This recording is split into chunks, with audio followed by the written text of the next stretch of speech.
Okay, it's Talking Shift episode 23.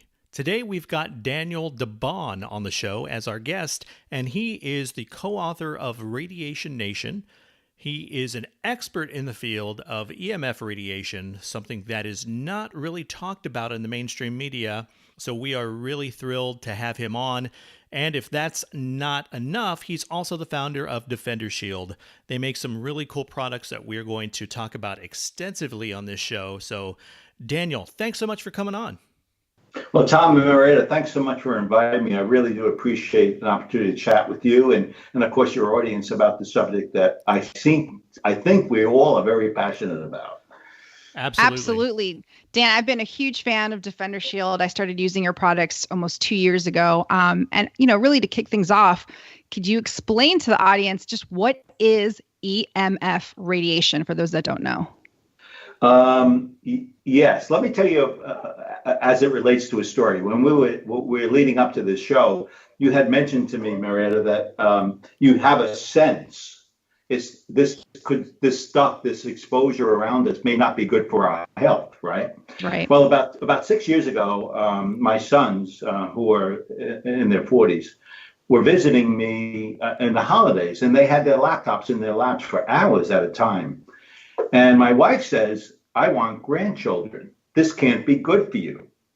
And I said to my wife, "Nah, that can't be true. The power levels are so low. It's like they're not going to have any impact to the testes of a male, and I don't believe there's any problem." So I started thinking. I had ran laboratories for the Bell system and technical laboratories, so I was pretty familiar with the space when I made that statement. But what I decided to do was look in the medical community, and I found even back then, roughly 25% of the male is immobile after about 3 to 4 hours of exposure from a laptop in their lap.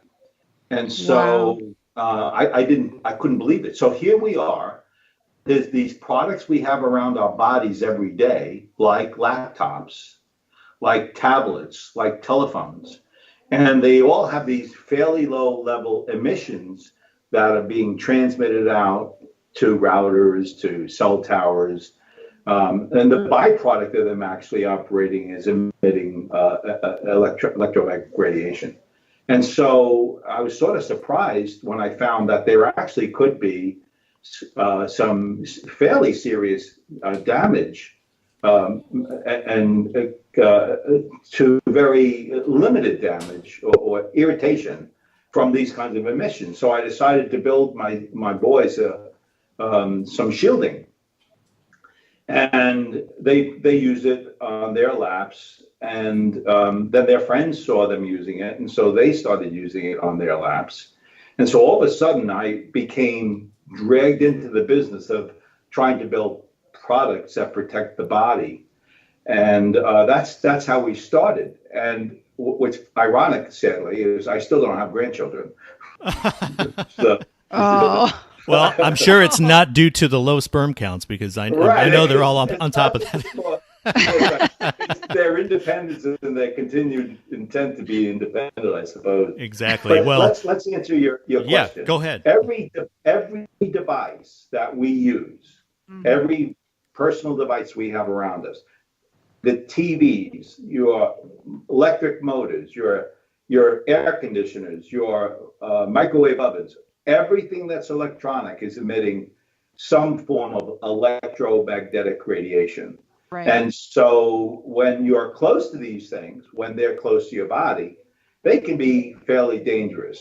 Like, let's talk about a cell phone. When you pick up a cell phone and you have it to your head, there's a level of power that's capable of connecting to a cell tower as much as 5 miles away. And when it's connecting, it's not just a direct connection to the tower. It's what's referred to as an omnidirectional signal. That is, it goes in all directions and it seeks out a cell tower from that emission. So when you have it against your head, it's finding the cell tower, but at the same time, it's going into your brain. And that's what you really got to be careful about in your lifestyle. These technologies, we're not going to throw them away very quickly. We're not going to go to the farmland and the cows with no emissions around us, we're going to use these devices. You just have to be aware of what these devices are and how they impact your environment and your health. I think you said it perfectly, just to create more awareness about what is it that we're using every day and how is it affecting us? Because the electromagnetic fields, the EMFs, like they've been around since the beginning of time. You know, we receive natural EMFs, right, from the sun and the earth, but it wasn't until mankind learned to generate electricity. Mankind, humans again interfering, which is great. I mean, it led to technological breakthroughs, which is great, like light bulbs and radio communications. That's wonderful. But now, I think the big problem is that we're just so incredibly dependent on these high performing computers and microwave ovens and all this wireless technology, right? It's a new phenomenon. Exactly. Yeah. Exactly. Let me reinforce that for you. There is no such thing as electromagnetic radiation in the environment, except for roughly 12 hertz. The Earth itself gives a DC signal off. Really, really, really low stuff. Right. It's been around since the beginning of time. Then you have light, which is called visible spectrum electromagnetic radiation. And our human body has been exposed to that light for so many years. We've learned how to protect ourselves from that form of electromagnetic radiation. Everything we're just talking about now is the stuff man has made and put into our environment. Right. And that stuff's only been around about 100 years. Let's think about that. That's a blip in mankind. So our bodies doesn't know how to deal with this stuff.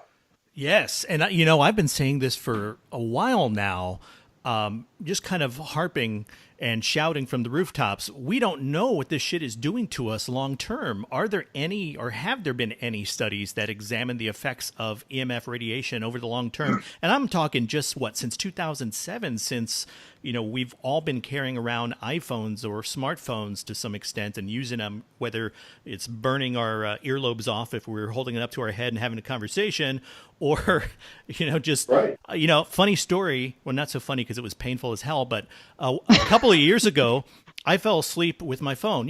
Hey, yeah, we've all done it, right? At some point, I don't do it anymore, but we have our phones in our beds, and sometimes I used to give it its own pillow because I loved it so much. And one time I was sleeping in bed and I rolled over, not knowing my phone was there, and I woke up in the morning in excruciating pain. I had a second-degree burn on my face.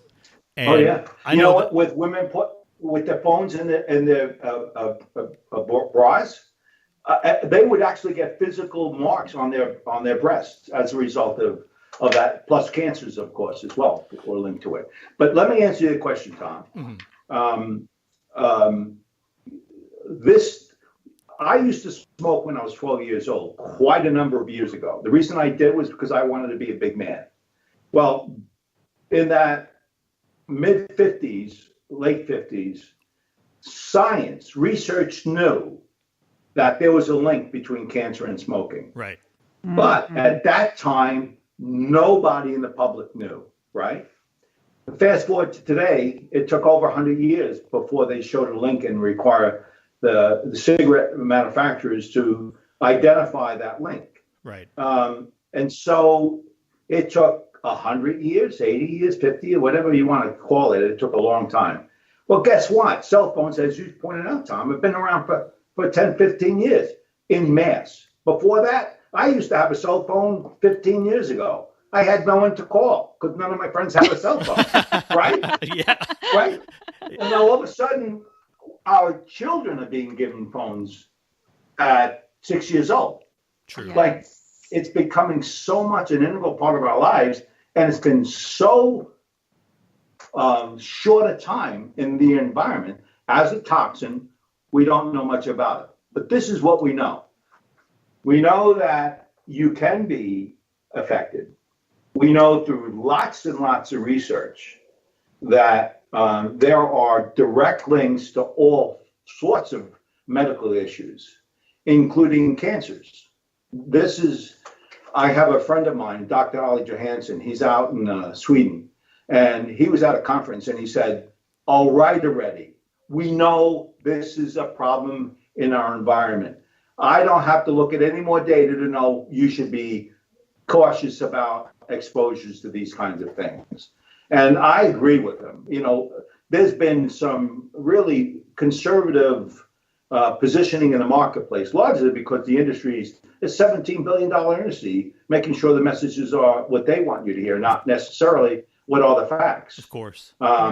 Right. And that's what's going on. So a couple of years ago, the National Toxicity Program, which is a branch of the federal government, they actually did a study on cell phone transmitters, an epidemiology study, and they found, much to their chagrin, there was a direct correlation to cancers of the heart and cancer of the frontal lobe.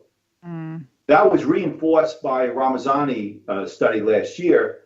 They did the exact same thing, and they found the same findings. What's important to note about these things is that they're statistically significant. In other words, they found some stuff, and the populations were so large that the chances are 95 or better that this is the condition you should expect to see. Wow. So some of the question about is there a link to cancers, these have been answered. Epidemiology is the study of animals that has led almost every research finding in our lifetime and many more lifetimes that identify toxins in our environment that could be dangerous. So for me, that's a telltale sign we got to be worried about this stuff. Absolutely. Now, yep. Believe it or not, that's not the real big, huge problem related to, you're double the probability over a lifetime to have a cancer of the frontal lobe of the brain based on these statistics. And so what that really ultimately means is you're probably less than 5%, you're going to have an association with a cancer. But women, particularly women, no, let me put it this way, 20% of the population is electromagnetic radiation hypersensitive. You guys may have known, have you had multiple chemical sensitivity? That's associated with volatile organic compound gases in the air. That is matching electromagnetic hypersensitivity. Of that 20% or more, 80% are women. In other words, when they put a phone to their head, it hurts. When you put when you put a phone in your bed and sleep with your phone, it hurts. Right. There's a real reason it does, and let me tell you why. A cell phone works between 1 and 2, what we refer to as gigahertz. What that is, think of it as a wave. A hertz is 1 wave per second. When you are next to a phone, it's 1 billion waves to 2 billion waves per second. Wow. That's actually being generated and hitting your body. And I'm sorry to cut you off, but I just wanted to interject. Are we talking about phones in use, or because I heard somewhere a while back that even phones that are powered off or not in use still emit or leak some EMF radiation. Is that correct? It is true. There's two forms of emission. The one form is that which is created to communicate to something else. The Wi-Fi, your Bluetooth may be used to connect to your car radio. Your cell phone wants to connect to the cell tower.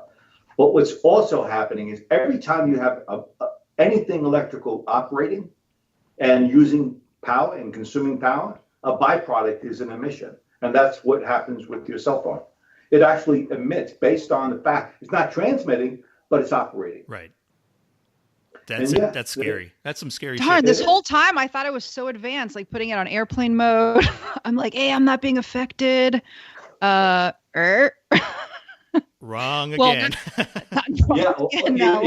It's funny, and I'm jumping ahead, but I was talking with a podcaster about 6 months ago. She's a great lady.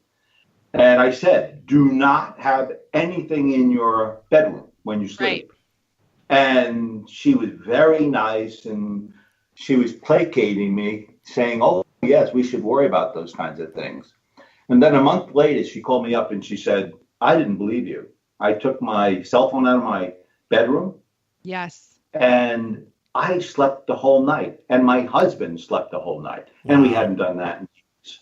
So it really does disrupt your sleep. And we can tell you why in a bit. But in general, you got to know where these things are in your environment. Absolutely. Because they affect the body. Yeah, and I can personally say, I mean, even on my website, The Foodist, if you go to my morning routine, it's in there. It's like the morning routine specifically states like do not sleep with phone in bedroom, and I've been so good about that, and I noticed a huge difference. And when I cheat and I have it with me, I notice a huge difference. It's more of like, during the waking hours, we're awake for far longer than we are asleep. And it's just like, okay, what's the safest thing to do? And I always think like, oh, okay. Obviously switching it to airplane mode is probably better than having it basically like on my chest or on my body, but it's still like little things that we can do. I think more than that, it's just so infuriating because I feel like the electronic and the all these telecommunication industries, they have such a strong financial interest and consumers not being aware of the potential harm from using their products. Because I'm like, why aren't there more studies? Why, Tom and I just did a podcast the other day on aspartame, and people are hooked on this like sugar-free and diet. And I get it. Here's the problem. Yes, that you don't die overnight. It's not like we turn on Wi-Fi and then we drop dead. It's like, okay, guys, we understand it's not that drastic, but it's kind of like micro dosing on poison. It's like if you do something every single day, if we were to put a bottle of poison and we're just like, listen, if you just have a little drop in your tongue, nothing will happen. But eventually, like this has to affect you at some point long term, because it's not like I use my phone. Who uses their phone once a week? Right. I mean, Marianela, you're absolutely so right. When they wrote the standards in 1996 for cell phones, it was using a 6-foot male as their dummy. And they talked about the signal of a cell phone penetrating that male by 1 inch into the head. And it would not heat up by more than 2 degrees. Insane. By the way, that's about 30% of the population. Wow. And it was occasional use. And so here we are having a standard about penetrating heat. Why is heat important? Well, when you go to a microwave oven and you take a piece of meat and you put it in the microwave and you cook that piece of meat from rare to well done, what's going on? You're actually shooting a 2.3 gigahertz signal into the meat. The water's heating up. The cells are oscillating around the water, and it starts heating up and heating up and heating up until it's cooked. So a microwave oven is a thermal emitting transmission, and it's 2.3 gigahertz. Cell phones are between 1 and 2 gigahertz. You are actually putting a microwave signal. The power levels are much less, but it's virtually the same thing. And to reinforce your point, Marietta, I can go to a bar and I can take one big drink of whiskey and pass out. Right. But if I take one little bit and stay there for 20 years, I'll be petrified. It will ultimately kill me. And so the lower doses, they're not necessarily any better, because all you're doing is pushing out the impact of these toxins in our environment farther out. And that's what the cell phone industry does. Insane. And then actually, I believe there are several studies that basically indicate that low-level microwave radiation, it breaches the blood-brain barrier, and it does affect and cause conditions like brain cancer and dementia.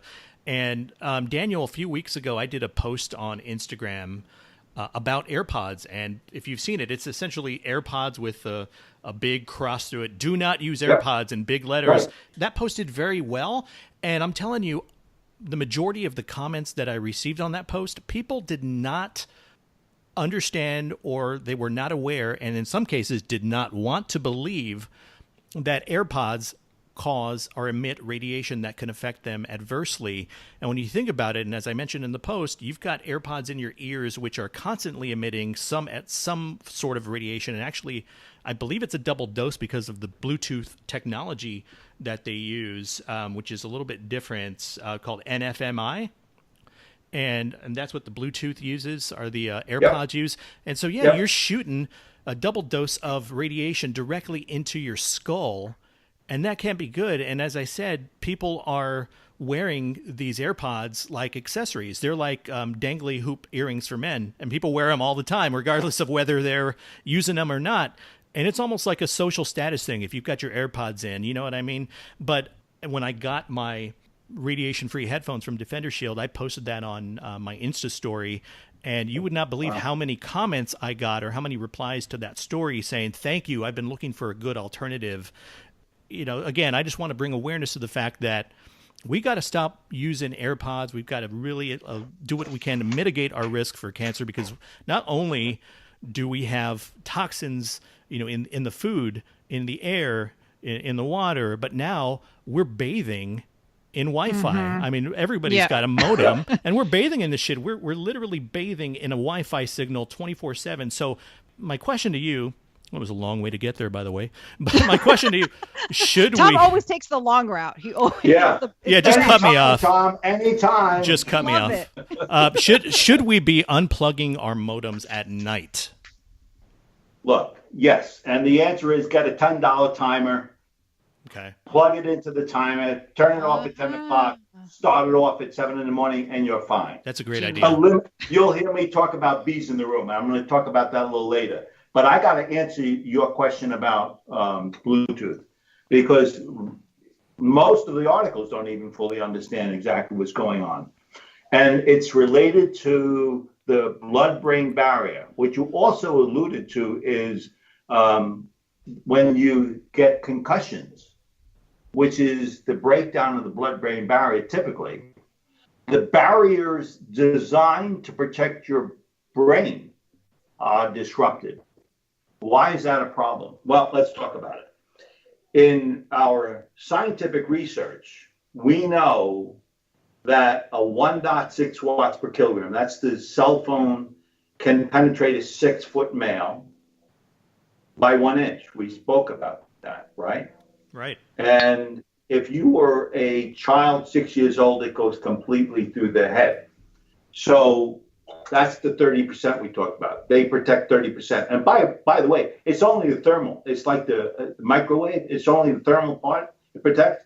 The biological impact, which is the cancers and other biological impacts, are all far more important than the thermal. Because I don't mind heat, but I don't want to die from my cell phone. And so let's talk about 1.6 watts per kilogram and a disrupted membrane protecting the brain.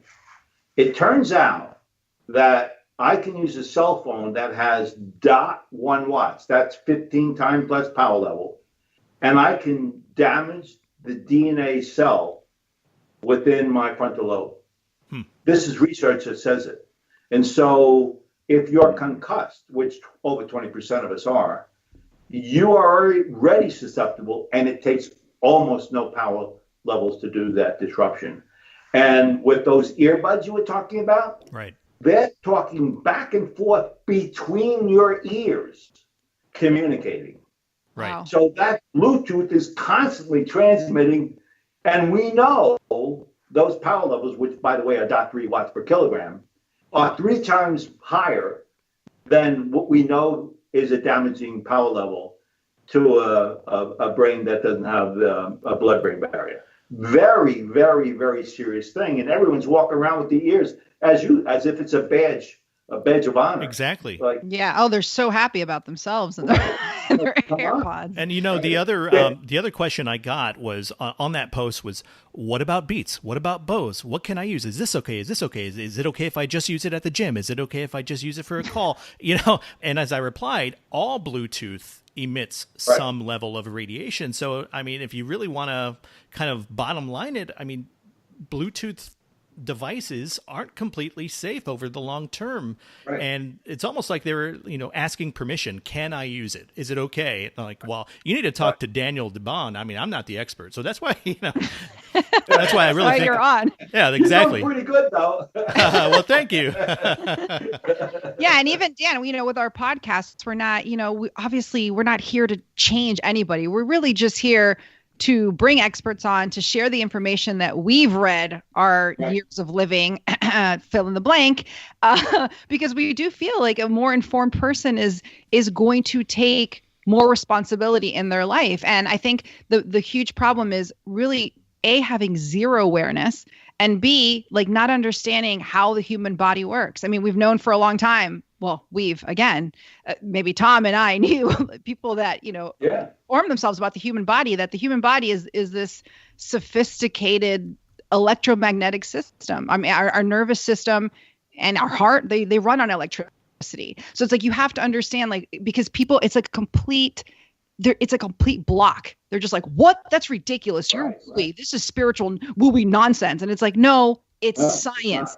It's facts. Our nervous system, our heart, our brain, they run on electricity. That explains why we can shock a dead heart into life using an electric shock machine. Yeah, we're electrical beings, and just as important, we're water-based. And so all of a sudden, our bodies are conductive. And here we are.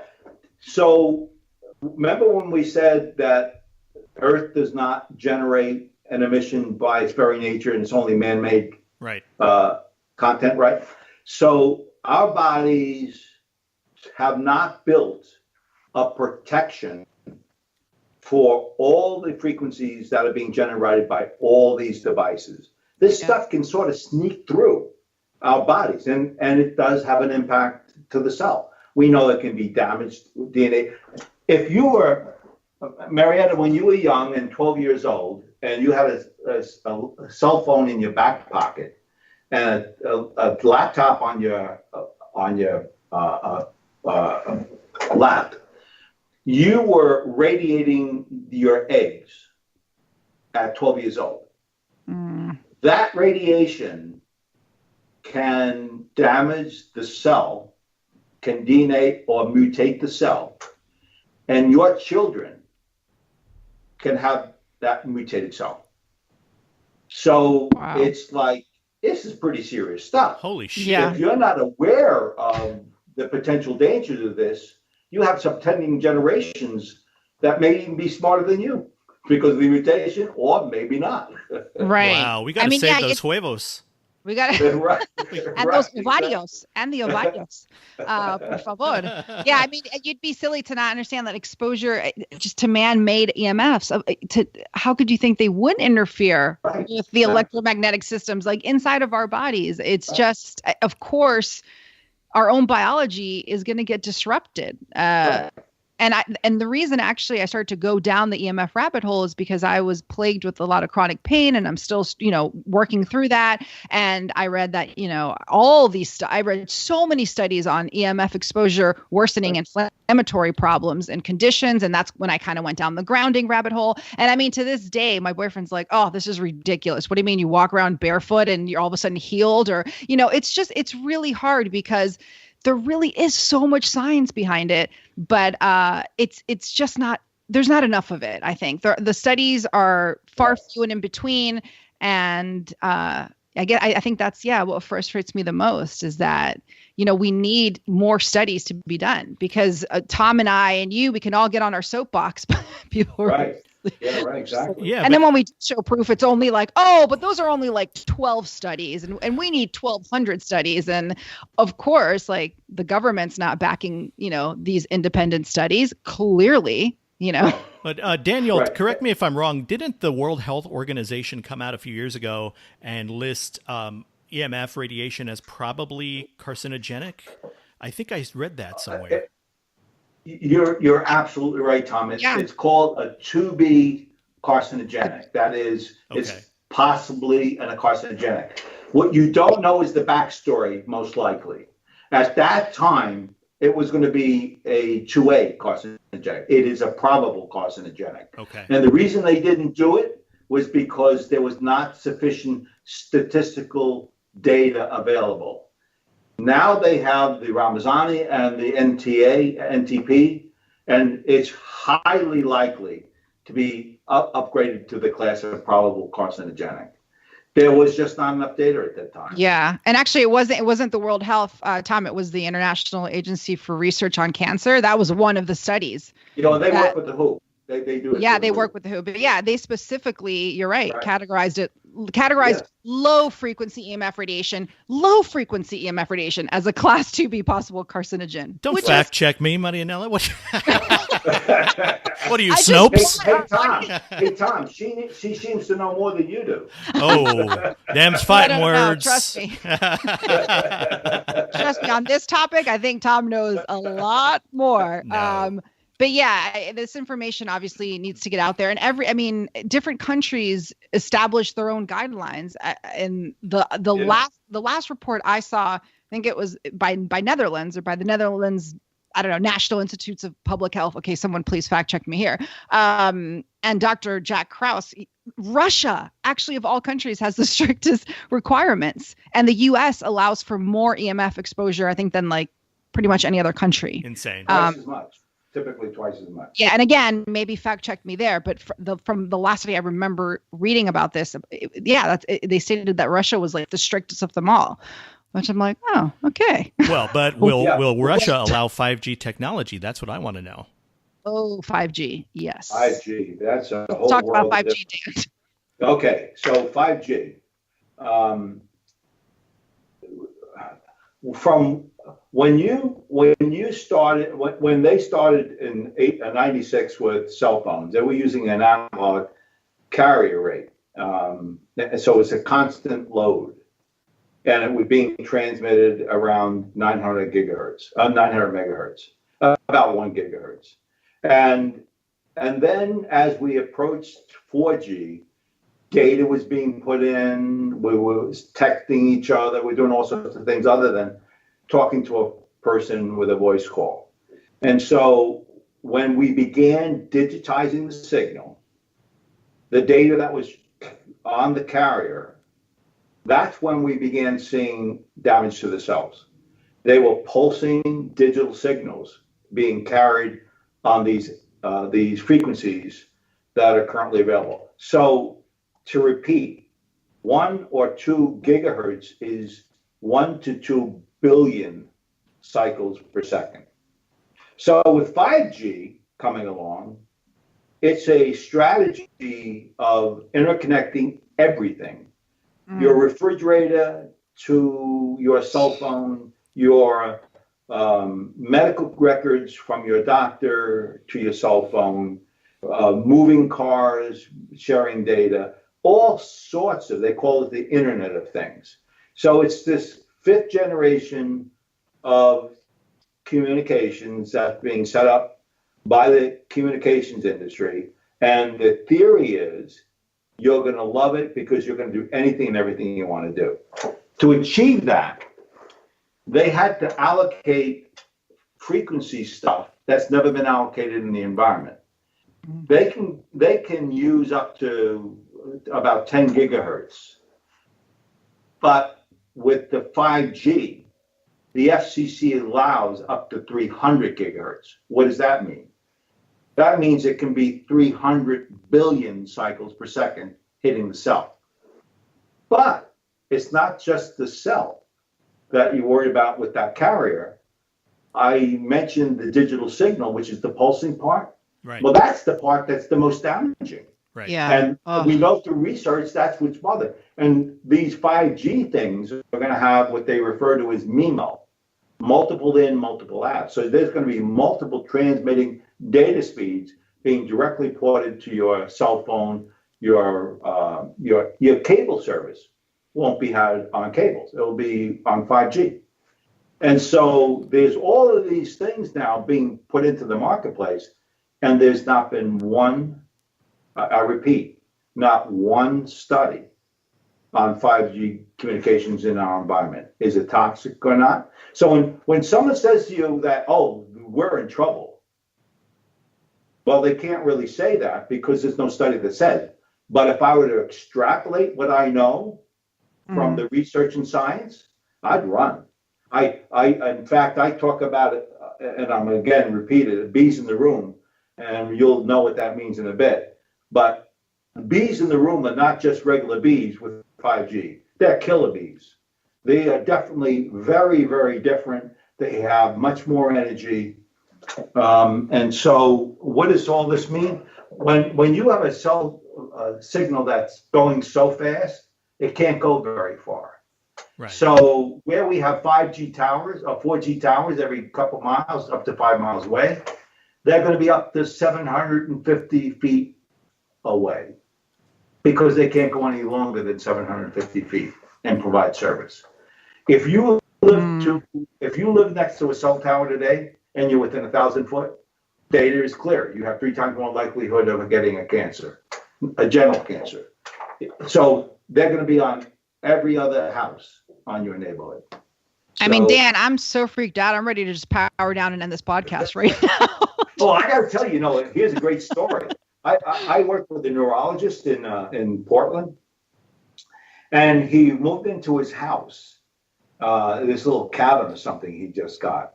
And he said he's electromagnetic hypersensitive. And he said, he called me up on Saturday morning. He said, my head is splitting. What's going on? What's going on? I said, how the heck do I know? I'm not there. But then I said, did you get a new service, cable service? And he said, yeah, I did. And I said, go look and see what they did. And he said, well, it's wireless. So I said, look underneath the router and see what it says.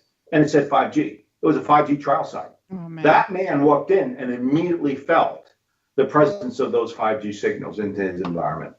And so here's a guy who's generally electrically sensitive, but lives fine in his environment. Whereas with the 5G, he couldn't stand it. He turned it off. 2 hours later, he was fine. Oh man, I think, and the same was happening with these smart meters, right? Yeah. One of the things about smart meters that's very important to know is where is it relative where you are. Right. When you have an exposure from a meter, and that meter is in between your bedroom and the garage, the 2-car garage, and it's on the outside wall, that's not a problem. The power level of that signal into your bedroom is so low, it's not going to interfere biologically with you. If that same meter is sitting on your bedroom wall, either move out or move your bedroom to another room, because that is a constant load to your environment. And if you sleep 8 hours a day, 8 hours constant load, which is the most dangerous thing you can do. Wow. When you limit yourself in time, a couple of minutes using technology, you're fine. If you're using it 80 hours at a time, that becomes a problem. And by the way, the average person in the U.S. uses a cell phone more than 100 hours per year. So we already exceeded average simply 10 minutes, 5 minutes use. So you really got to be worried about the duration. And then, as I mentioned about the smart meter, if the distance is, when you take a cell phone, you're maybe 1 foot away from your head, 80% of the danger of that transmission is gone. It's a logarithmic function. It drops off really, really fast. By 4 feet, it's 95% of the imminent danger is gone. Not the ambient. And that's what you were talking about before, Tom. Okay. Because we have all these things in the room, they're all contributing, right? I got to have speakers. I don't put a wire. I use Bluetooth.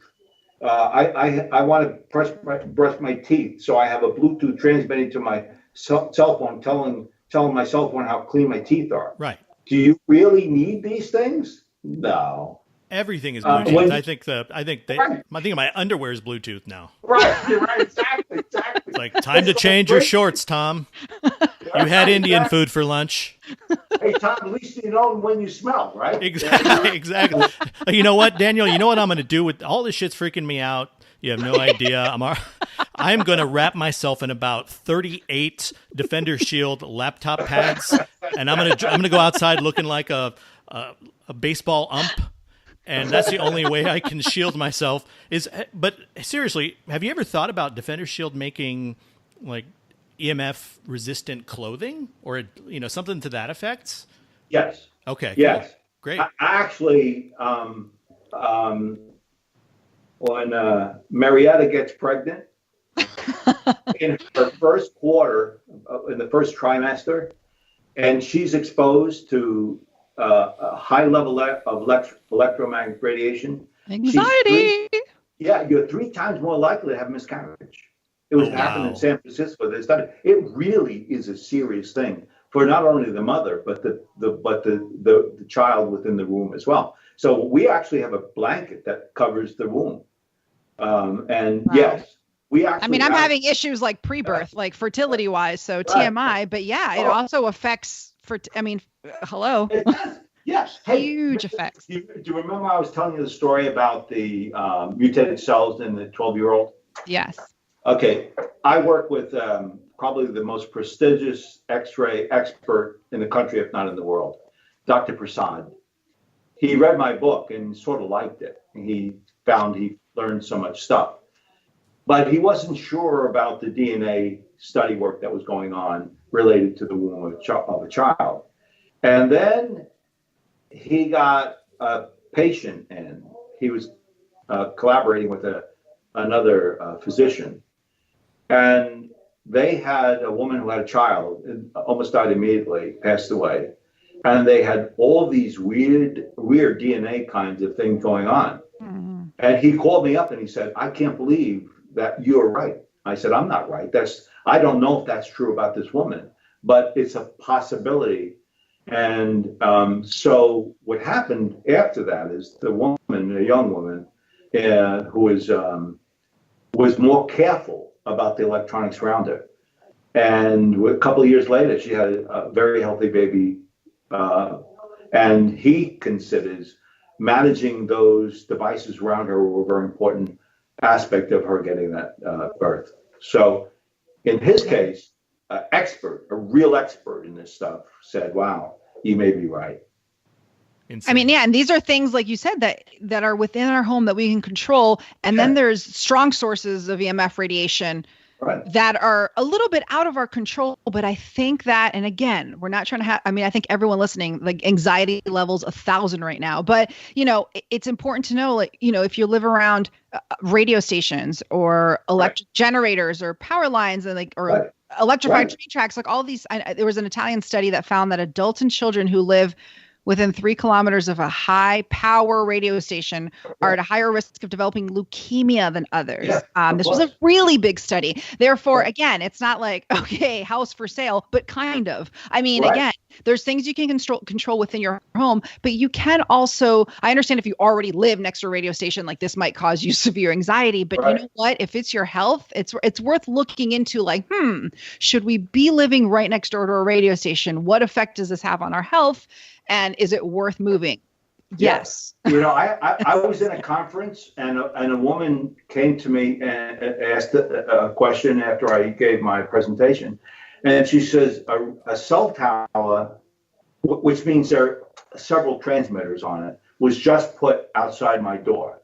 And she moved into an apartment and this was right outside her window from her bedroom. And she asked me what I should do. I said, move. Yeah. And she thought I was kidding. I wasn't. Right. For the very reason you said, it's your health and it's a long-term potential impact to your health. Exactly. And it really is a problem to you. And it's, I know, Dan, it's not just, we have to wrap things up in a little bit. And, listen, we know it's not possible to completely reduce our EMF exposure to zero, but can you tell us what other measures we can take to protect ourselves and our family? And basically, what measures do you and your family take to protect yourselves from EMF radiation? Apart from, I really want to know. Yeah. Of course, we've got the DefenderShield down. Like I've got the laptop shield, guys. I'm wearing the blue light glasses right now. We got to talk about that because I love that stuff. Okay, yes, we've got headphones. So you heard me talk about bees, right? In a room, one bee won't kill you. 1,000 will.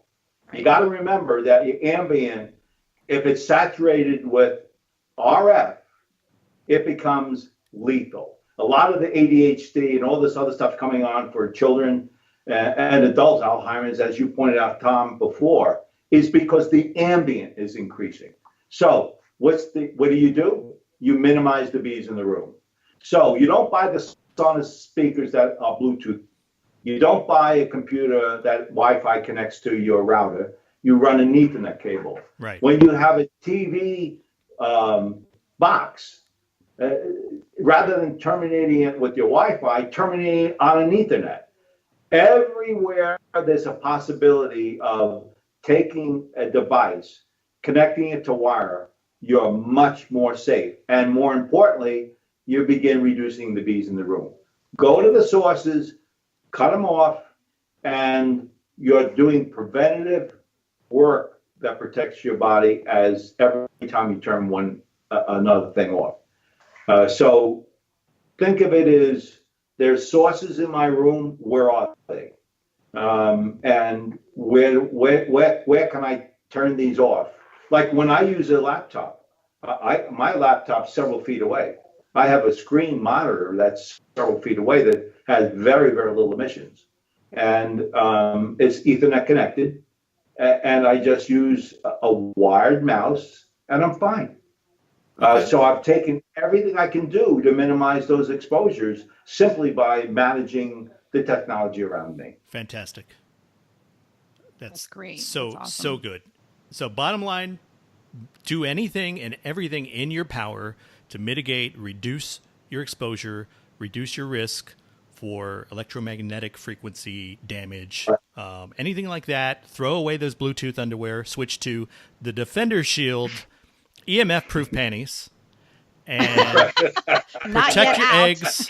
Hey, and let me tell you, I've only got one working. In development, Tom. Exactly. And protect your junk, protect your sperm, protect your eggs, and do everything you can. If you notice, I'm kind of harping on that. I'm focusing in on the reproductive aspects, even though I only have one working testicle. I'm a testicular cancer survivor, so hey, I'm babying the good one that I've got. I'm babying it a little bit. I'm taking extra care of it. And for you digital nomads out there like myself that, unfortunately rely on Wi-Fi, you're out and about, the laptop shield is amazing. So I highly recommend getting a laptop shield. I love your laptop shield. And again, the cell phone case, it's so easy. It's so easy. You literally just put it on your cell phone. That's it. That's all. That's it. End of story. And how about the glasses, right? Bluetooth.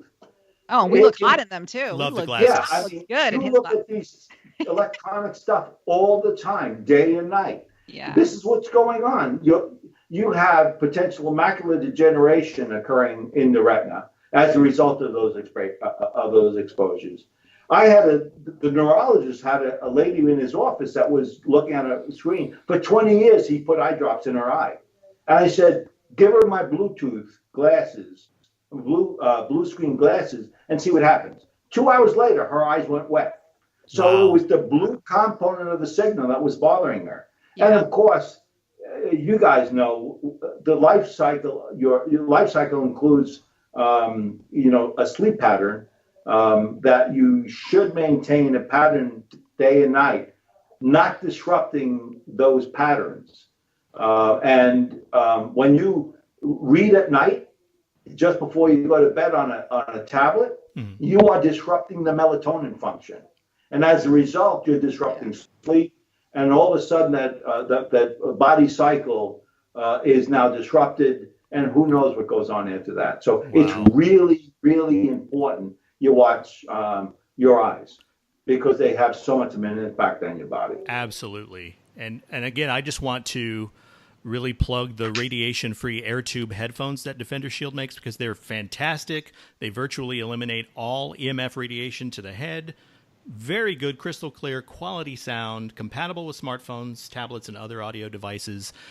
As I said, with the AirPods, people have them in all the time. So if we can switch to low-level EMF or reducing the EMF that we receive from those AirPods, get rid of those AirPods, and let's get some really good radiation-free air tube headphones. That's what I really want to put out there because everybody's got them right now. We need to throw those AirPods in the trash. I don't even know how they stay in your ear. In the garbage. Yes, flush them, do whatever you want. I pretty much have all DefenderShield stuff. The one thing that I do want that I need to get, Dan, is the blanket. I want that EMF radiation blanket. It's bamboo. It's hypoallergenic. Oh my God, I need that. I need that in my life. It's all snuggly and cuddly. Yeah. Can you make a DefenderShield Snuggie? So many ideas, Tom. Hey, Tom, for you, nothing's impossible. Fantastic. Well, Daniel DeBaun, thank you so much for coming on the podcast. You've said a lot. I really think, like, I was looking at and timing it. You said like a golden nugget pretty much like every 30 seconds. So we're going to get a lot of value. Our listeners are going to get a lot of value. But I really want to have you come back on and maybe just kind of niche down and target. Maybe next time we talk about just blue light or just another facet of radio frequency or EMF radiation. But definitely come back on, please, and just wow us with your immense knowledge. Yes, thanks so much, Dan. So, Daniel, thank you. Yeah. Thank you so much. Daniel, just before we wrap up the podcast, where can people learn more? Where can we go to learn more about you, about DefenderShield? Point us in the right direction. All right. We actually have a website called DefenderShield.com.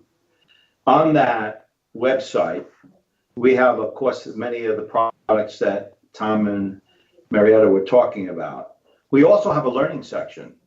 And we try to put all research and science that we know in the marketplace on our site. So if you're looking to understand better what's going on in our environment, that's a good place to go. And of course, you can go find our book at Radiation Nation. So good. And get a little bit of background, because we do take the myth out of this space, complicated space, by trying to make it a little bit more simple for all of us to understand. And then on Amazon, of course, we also have products and they're available through that as well. So, and by the way, Tom, yes, we are, I'm about to release a whole area of our website just on 5G. Okay. I'm so frustrated that nobody is really helping people understand what's going on. And of course, it's too late to stop it at this point. So you better be aware of what's going on and what the impacts are to yourself and your family. So that is going to be added probably within another week or so. All right. I will be there reading every single word of it. All right. All right. Well, hey, thanks a lot again. And we'll talk to you soon. And everyone out there in podcast land, thanks for listening. We'll talk to you next time. Thank you, guys. One love. Thanks.